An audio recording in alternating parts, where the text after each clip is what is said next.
os desafios econômicos que aguardam o próximo governo. É esse o tema do seu Agenda Econômica de hoje. Está aqui conosco o professor Raul Veloso, consultor econômico especializado em contas públicas. Participa dessa entrevista o jornalista Carlos Augusto Sete. Professor, vamos entrar um pouquinho na dívida líquida. O senhor já falou, mas a gente queria destrinchar um pouco mais. A dívida líquida do setor público atingiu em outubro 1,44 trilhão de reais, ou 41,3% do PIB, registrando uma redução de 0,2 pontos de percentagem do PIB em relação a setembro. No ano, a relação dívida líquida do setor público, a DLSP, sobre PIB, registrou queda equivalente a 2,1 pontos de percentagem do PIB. Contribuíram para essa redução o superávit primário, com 2,5 pontos de percentagem do PIB, e o efeito do crescimento do PIB corrente, com 4,2 pontos de percentagem. Em sentido contrário, os juros nominais e a valorização cambial contribuíram para elevações respectivas de 4,5 pontos de percentagem e 0,3 pontos de percentagem. O que se pode esperar da relação dívida líquida PIB para o próximo ano diante desses números? Pois é, eu até falei um pouco nisso antes, quando eu disse que eu esperava que mesmo com a recuperação lenta dos pagamentos do serviço da dívida, que é o superávit primário, que a relação entre a dívida e o PIB poderia até subir um pouco, mas não muito.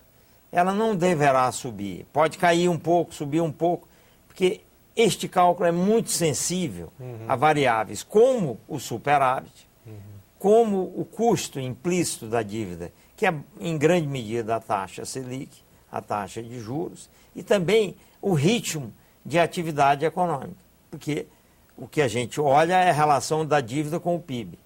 Tá? E aí o PIB está no denominador da razão, se ele cresce, tá crescendo, ele ajuda a reduzir a razão. Então são vários fatores que entram, e a minha estimativa é que ela deva se manter estável, ou então oscilando um pouquinho em torno dessa estabilidade, até o governo conseguir ter o resultado de medidas que eu imagino que vão ser em breve anunciadas.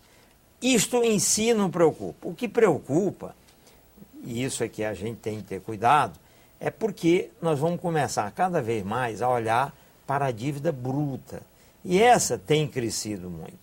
Porque na dívida bruta, a gente não abate os empréstimos que a gente abate quando calcula a dívida líquida, daí o nome líquida, que o setor público faz com recursos obtidos mediante a colocação de títulos no mercado. Quer dizer, quando você coloca o título no mercado, aumenta a dívida bruta. Quando eu reempresto esse mesmo dinheiro via BNDES, por exemplo, eu reduzo a dívida para chegar na líquida, entra aqui e sai ali e ela não se altera no primeiro momento. Só vai se alterar mais adiante, sobe um pouco, pelo diferencial de juros, que tem um custo nessa operação. Mas quando eu olho a dívida bruta, ela sobe, porque eu só estou pegando o primeiro movimento. E ela vem subindo muito, porque o governo, com a crise, começou a usar demais essa possibilidade de o BNDES entrar no processo, emite para várias finalidades. Pois bem, se os empréstimos que o BNDES faz forem empréstimos que retornam no futuro, tudo bem, eu posso abater e trabalhar com o conceito de dívida líquida. O problema é se esses empréstimos não retornarem, se forem empréstimos que não sejam honrados no futuro. Eu estou falando em tese. Mas se seria uma taxa muito pequena, né? Em vista do histórico das inadimplências, seria uma taxa pequena. Se a gente olhar o histórico, mas suponha que essa nova safra não obedeça a esse histórico passado. Eu só estou falando por hipótese. Não estou dizendo que vai ser. Como aumentou muito, é natural que os mercados olhem com uma certa desconfiança e fiquem preocupados com isso. Mas isso é só uma questão de tempo para a credibilidade aparecer. E se não se enxergar nenhum problema nessas operações, então a dívida bruta não será motivo de preocupação. Ela pode crescer, mas se você apresenta junto a dívida líquida e mostra que a dívida líquida está sob controle, tudo bem. Mas para isso é preciso que o ativo, quer dizer, o empréstimo, que é feito com o dinheiro do endividamento, seja um empréstimo de boa qualidade. Mas para essa dívida líquida se manter estável, só para esgotar esse assunto, para essa dívida líquida se manter estável, até se adquirir uma pequena queda na relação dívida líquida PIB, com que taxa de crescimento econômico o senhor está trabalhando? Eu acho que a gente deve trabalhar com a taxa de crescimento que os economistas especializados no assunto estão estimando como sustentável. É bom que seja ela e não uma exagerada, como às vezes o próprio governo anuncia, e é natural, por razões políticas, ele faça isso, mas a taxa seria algo ao redor de 4,5% ao ano. E se você faz um cálculo com essa taxa e a razão de dívida PIB não sobe, então você está do lado conservador, é ótimo. Se eu tivesse com a taxa maior, alguém podia dizer, não, você só está sob controle porque você está superestimando o crescimento. Outro desafio do próximo governo, além desses todos que nós já falamos, nós já tocamos no assunto também, é a questão da chamada guerra cambial, né? O senhor até disse aí, quer dizer, um dos fatores da relação, desequilibrada a relação dívida-PIB foi o carregamento da dívida das reservas internacionais. Como é que o senhor está vendo o Brasil nesse contexto da guerra cambial, cujos atores principais hoje são China e Estados Unidos, que não se entendem sobre esse tema? Na realidade, a gente tem que entender que o que está ocorrendo no mundo é uma tentativa dos países que não conseguiram reestimular as suas demandas internas. Nós, felizmente, conseguimos. Aliás, em estimular a demanda, nós somos mestres aqui, né? Nós não temos esse problema. Nós sabemos estimular, até estimulamos demais, via gasto público, via crédito e via redução da taxa de juros. Mas a crise nos países desenvolvidos foi uma crise, em grande medida, que levou à quebradeira das pessoas que tomavam empréstimos, principalmente os empréstimos imobiliários, empresas e outros entes que ficaram numa situação financeira muito difícil. A palavra é quebradeira generalizada. Eles estão num processo que, infelizmente, é longo, de arrumar suas finanças, individuais, empresas, entidades, bancos, entes financeiros. Esse processo demora. Não adianta o governo americano jogar, ou outros governos de países desenvolvidos, jogar dólar pela janela, que é o que virtualmente está acontecendo, para ver se as pessoas gastam. As pessoas pegam o dinheiro e guardam para arrumar suas finanças, não gastam. Claro. Então demora a reação que está se esperando que ocorra, mas que pode demorar 2 ou 3 anos. Enquanto isso, o governo, obviamente, tem direito, o governo americano e os outros governos, de tentar estimular a sua economia por razões políticas. Ele não quer ver muito desemprego, ele quer ver a economia reagir. E aí joga dólar para fora, dólar para fora. Dólar que, obviamente, resvala para o mundo, e o dólar é a moeda internacional. Esse dólar que está inundando o mundo, os aplicadores, os investidores que estão com eles na mão para administrar, olha e vê o Brasil com a taxa de juros bem alta. Você acha que não vai procurar o Brasil? Claro. Olha e vê o Brasil com muitas oportunidades em setores como o grande vencedor, que é o setor de commodities, que hoje aqui no Brasil é o carro-chefe da economia. Não é mais a indústria de transformação. Aí eles vêm e trazem o dinheiro para investir, aplicar nesses setores vencedores. O Brasil tem uma atração natural, que é o setor de commodities, recursos naturais, e tem também a taxa de juro alta, que ainda é muito alta, pelos problemas fiscais. Daí eu tenho me interessado por essa área, porque eu sei que nós temos de resolver aquele problema um dia. Pois bem, esse dinheiro que está vindo nessa avalanche qual é o efeito de dólar, dele? Ele, primeiro, mas veja, é impossível evitar que ele entre. Esquece. Mesmo com o IOF elevado? O que você fizer no momento seguinte, tem uma solução que contorna. Controle de capitais mais rígido, por exemplo, como fez o Chile, bota quarentena, bota coisa desse tipo. E aí não tem que fazer com cuidado, vou lhe explicar por quê. Porque se nós fôssemos num país que em épocas de paz, em épocas normais, não absorve capital externo, tudo bem.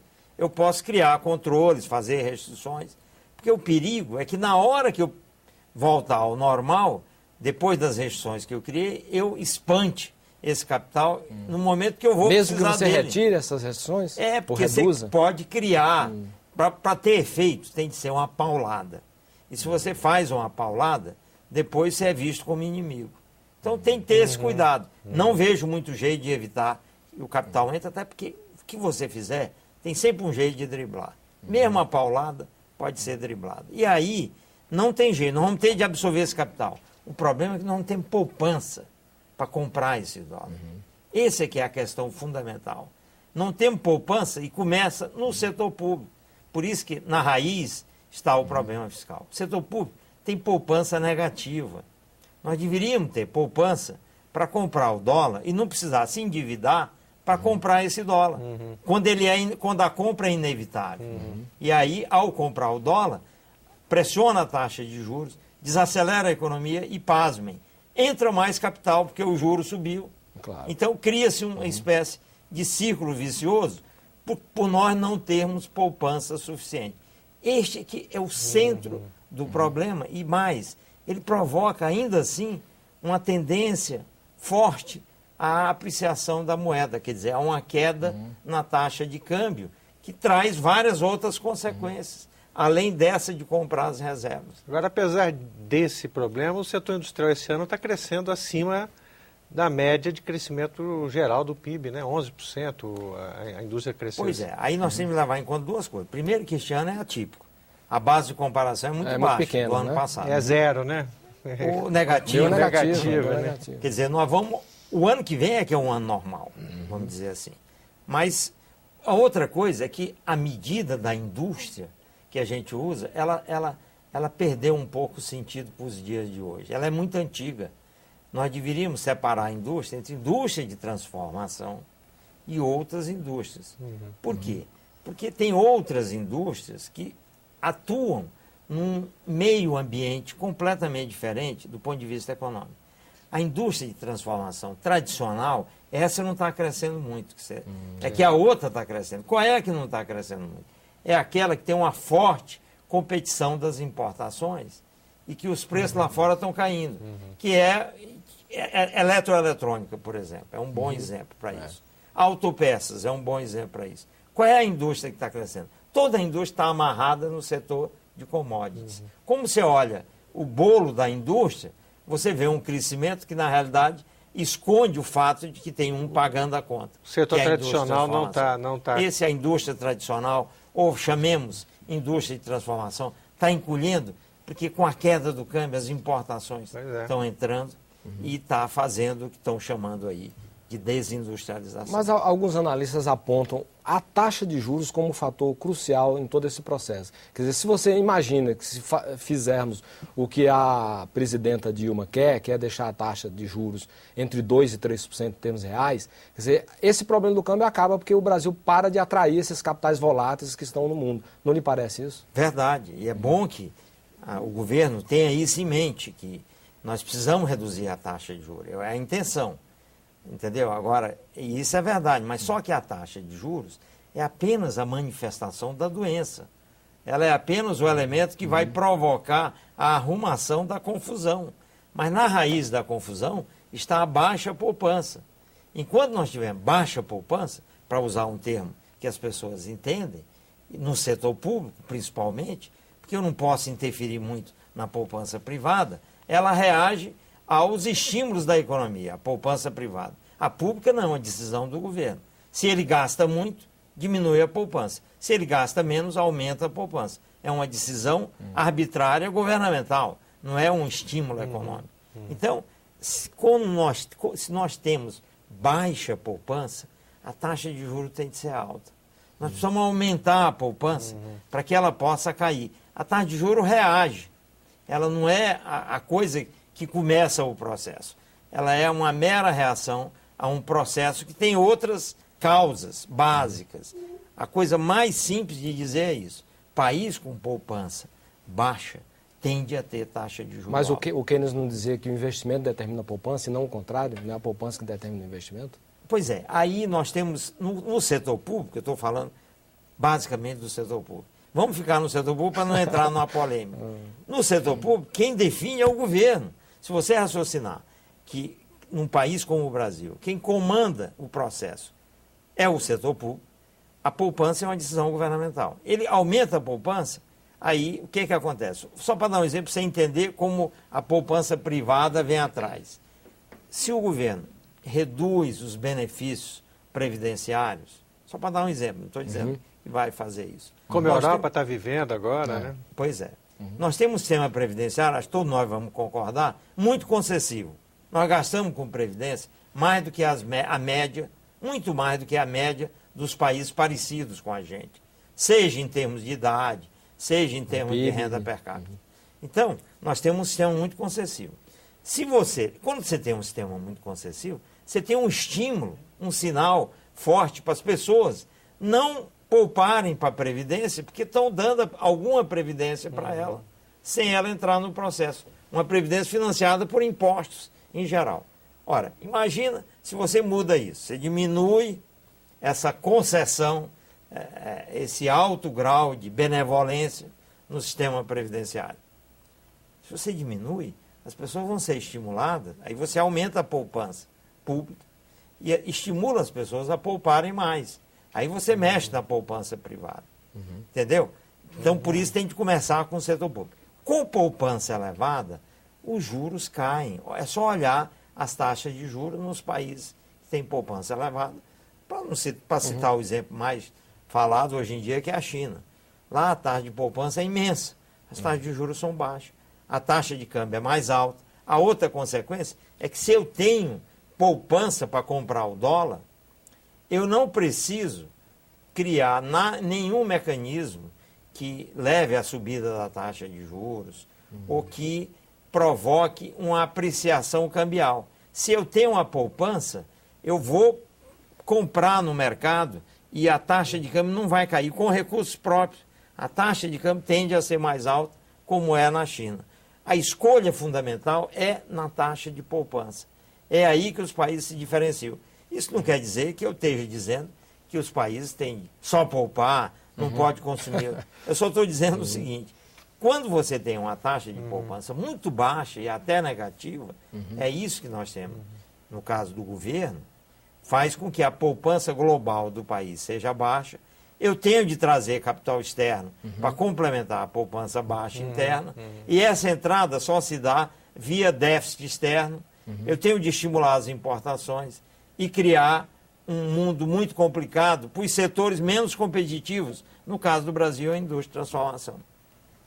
E o Agenda Econômica fica por aqui. Se você tiver críticas ou sugestões ao nosso programa, mande-nos o seu recado pelo nosso portal www.senado.gov.br/TV. Você poderá também fazer download ou cópia deste e de outros programas da TV Senado. Nós agradecemos a entrevista e os esclarecimentos que nos foram prestados pelo economista Raul Veloso, um dos maiores especialistas do país em contas públicas. Agradecemos também a participação do jornalista Carlos Augusto Sete. A você de casa que nos acompanhou, muitíssimo grato pela sua audiência e até o próximo Agenda Econômica. Até lá.